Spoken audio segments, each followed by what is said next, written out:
Put a television screen on the wall of a doctor's waiting room. Sell the space on that screen to drug companies. That was Outcome Health. Between 2011 and 2017, according to the Justice Department, the company sold more advertising inventory than it had screens to run it on. It underdelivered on what it sold, charged clients the full price anyway, and fabricated performance data to keep auditors from noticing the gap.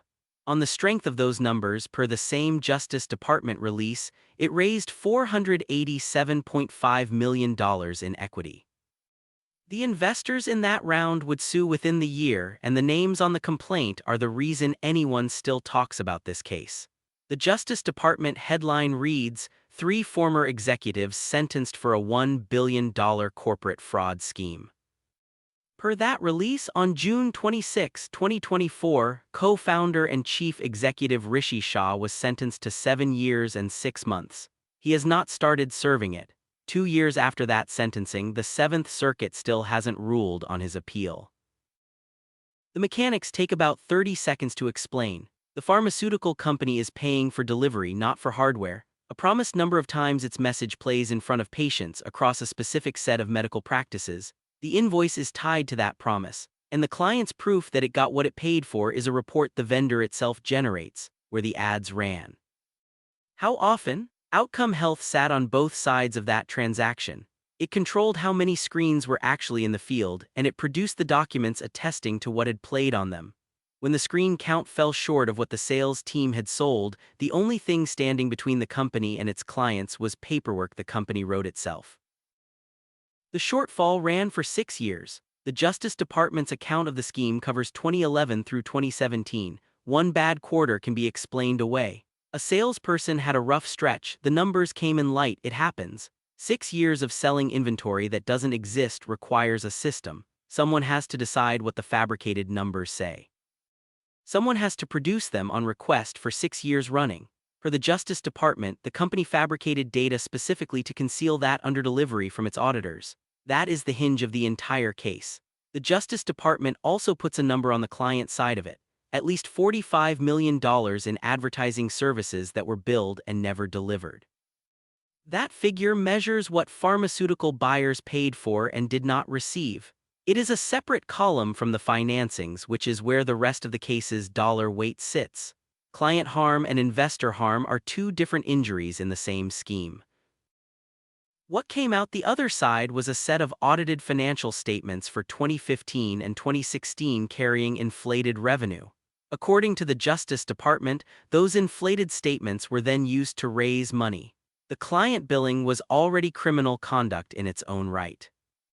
Campaigns underdelivered and invoiced at full price are what the mail fraud and wire fraud counts rest on, per the Justice Department's account of the scheme.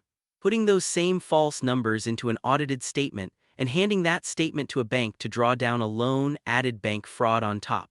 It also moved the amount at stake from invoices to financings. Then come the raises, and the numbers are documented in the Justice Department's release. April 2016, $110 million in debt. 8 months later, in December 2016, a second and much larger debt raise, $375 million. Inside a single calendar year, roughly $500 million of borrowed money moved toward a company whose audited revenue had been inflated. Lenders underwrite against reported revenue because reported revenue is what tells them whether a borrower can service the loan. The number being underwritten against was wrong before it ever reached a lender's desk. Those 2 debt raises plus the equity round still to come total $972.5 million, which is how a scheme ends up described in headlines as a billion-dollar fraud. In early 2017, the equity round closed, $487.5 million, again per the Justice Department. That is the round that made this story famous because of who was on the list. The investors laid out the round themselves when they sued in New York State Supreme Court in November 2017. For that complaint, Goldman Sachs put in $100 million. $50 million each came from Alphabet's CapitalG, Norwest Venture Partners, and Lauren Powell Jobs Emerson Collective. Pritzker Group Venture Capital joined that suit as a plaintiff as well. Look at what that roster represents. A global investment bank with a balance sheet to protect. The corporate venture arm of one of the largest advertising businesses on earth, buying into a company whose entire product was ad delivery. And 3 more professional investors whose job is to check exactly this kind of company. Between them, that is as much diligence capacity as a private company is ever likely to face. The wall is the same regardless of how much diligence a firm runs. The financial statements are the artifact you test, and the financial statements had been built on fabricated delivery data. An investment committee can read an audit, model the revenue, and interview management. What it cannot practically do is send people out to physically count screens in medical offices across the country. The money landed in the first months of 2017. The Wall Street Journal published its exposé of the company in October. Call it roughly 7 months between the wire clearing and the public account of conduct that started in 2011. 6 years of it had survived contact with clients who were being underdelivered, with auditors, with lenders doing debt diligence twice, and with equity investors writing the largest check of all. It took a newspaper investigation to put it in front of everyone at once. The criminal case took years to reach a verdict. In April 2023, according to the Justice Department's release, a jury convicted Rishi Shah, the co-founder and chief executive, on multiple counts of mail fraud, wire fraud, bank fraud, and money laundering. The count list mirrors the conduct the Justice Department describes: campaigns underdelivered and billed at full price, inflated audited financials used to raise debt, and the proceeds that followed. Sentencing came the following year over 2 days, and the terms are in that same Justice Department release. Shah went first, on June 26, 2024, 7 years and 6 months. The next day, June 27, co-founder and president Shraddha Agarwal drew 3 years in a halfway house. Brad Purdy, the chief operating officer and chief financial officer, got 2 years and 3 months in prison. 3 executives, 3 roles: the chief executive, the president, and the officer responsible for the company's books and operations. None of it is final.